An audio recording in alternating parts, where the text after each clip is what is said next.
राम राम मंडळी, सत्यघटनेवर आधारित नवनवीन व्हिडिओसाठी माझ्या चॅनल क्राईम स्टोरीज मराठीला सबस्क्राईब करायला अजिबात विसरू नका. रविकांतचं आरती नावाच्या मुलगीबरोबर नुकतंच लग्न झालेलं होतं. लग्नानंतर घरात सत्यनारायणाची कथा करण्यात आलेली होती. नंतर दोघांचे जे कुलदेव होते त्यांची सुद्धा पूजा अर्चना झाली. आता सगळे पाहुणे मंडळी आपापल्या घरी निघून गेले. आज रविकांत आणि आरती याची पहिली रात्र होती, म्हणजे आज त्यांची होती सुहागरात्र. जेव्हा रविकांत आरतीच्या जवळ गेला आणि थोडी जवळीक करण्याचा प्रयत्न करतच होता, तर आरती दूर दूर होत होती. त्यावर रविकांतला वाटलं, आरतीला काही बोलला नाही, कारण त्याला वाटलं की आरतीला हे वातावरण, हे घर, इथली माणसं आणि मी सुद्धा नवीनच आहे, त्यामुळे तिला चांगलं वाटत नसेल, म्हणून त्या दिवशी दोघांच्यात काहीही झालं नाही. दोघेजण तसेच झोपले. काही दिवस असेच निघून गेले. नंतर आरती आपल्या माहेरी निघून गेली. आरती माहेरातून फोन करते, मला भेटायला या आणि तिथेच आपण आपली पहिली रात्र करूया. रविकांत खूप आनंदी झाला होता. घरातून तो बाईकवर निघतो आज तिच्या घरी जाण्यासाठी, पण तो आरतीच्या घरी पोहोचलाच नाही. तर दुसऱ्या दिवशी सकाळी पोलिसांचा रविकांतच्या वडिलांना फोन येतो की रविकांतचा मृत्यू झालेला आहे आणि त्याचा मृतदेह सापडलेला आहे. आता हे सगळं नक्की घडलं कसं? रविकांत खूप आनंदात होता, आपल्या बायकोकडे निघालेला होता आणि त्याचबरोबर इतकं भयंकर घडलं ते कोणालाच पटणार नाही. तर मित्रांनो, या घटनेची सविस्तर चर्चा करण्यापूर्वी तुम्ही माझ्या चॅनलवर नवीन असाल, चॅनलला नक्की सबस्क्राईब करायला विसरू पण नका आणि व्हिडिओ थोडाफार जरी आवडला असेल तर व्हिडिओला पण लाईक करा. जसं मी तुम्हाला सांगितलं, रविकांत आणि आरती या दोघांचं लग्न झालेलं होतं. ते पण नुकतंच लग्न झालेलं होतं. दोघांचं लग्न हे स्वइच्छेने झालेलं होतं.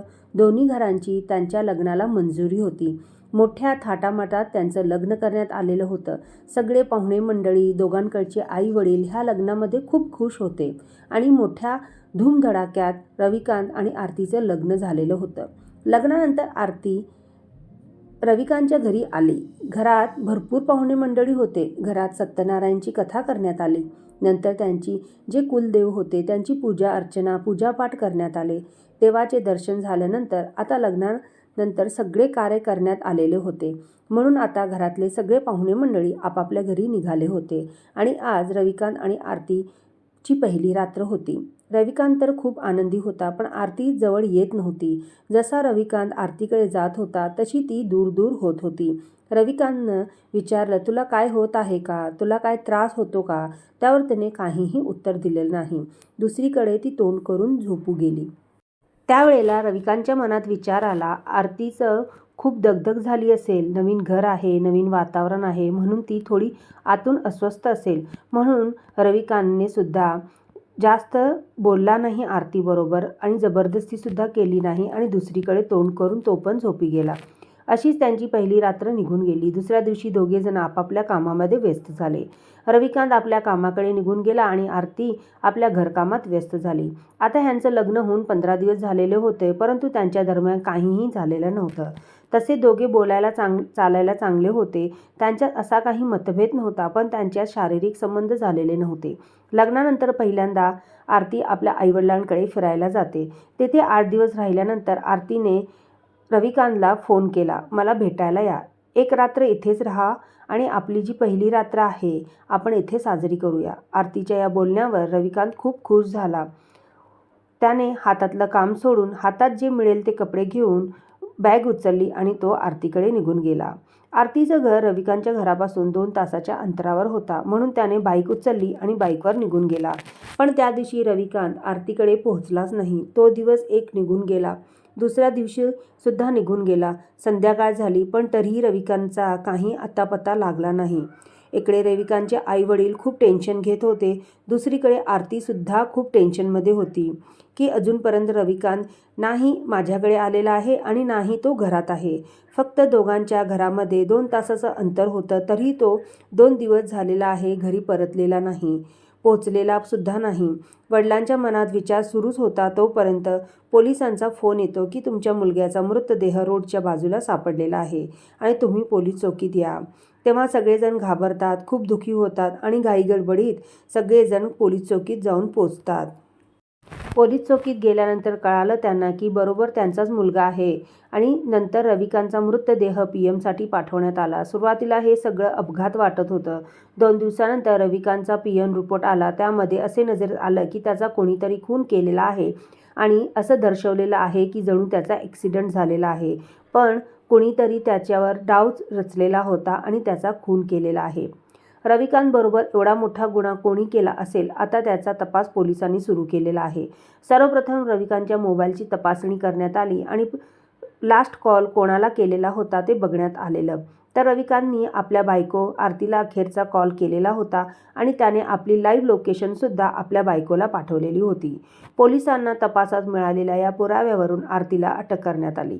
आरतीला चौकशी करण्यासाठी पोलीस चौकीत बोलवण्यात आलं. आरतीचा फोन नंबरसुद्धा मोबाईल तपासण्यात आला होता.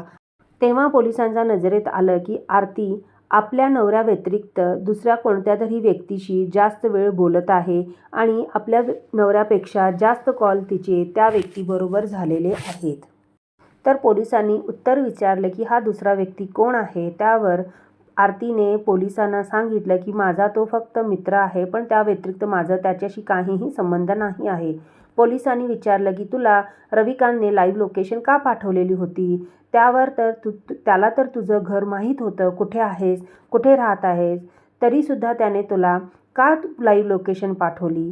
थोडा वेळ आरती शांत राहिली, कोणत्याही प्रश्नाचं उत्तर दिलं नाही. नंतर जेव्हा खाक्यांचा जोर पडला आणि खाक्यांचा जोर दाखवण्यात आला, आरती पोपटासारखं बोलू लागली की हो, मी आणि माझा मित्र धनंजय या दोघांनी रविकांतबरोबर हे केलं आहे.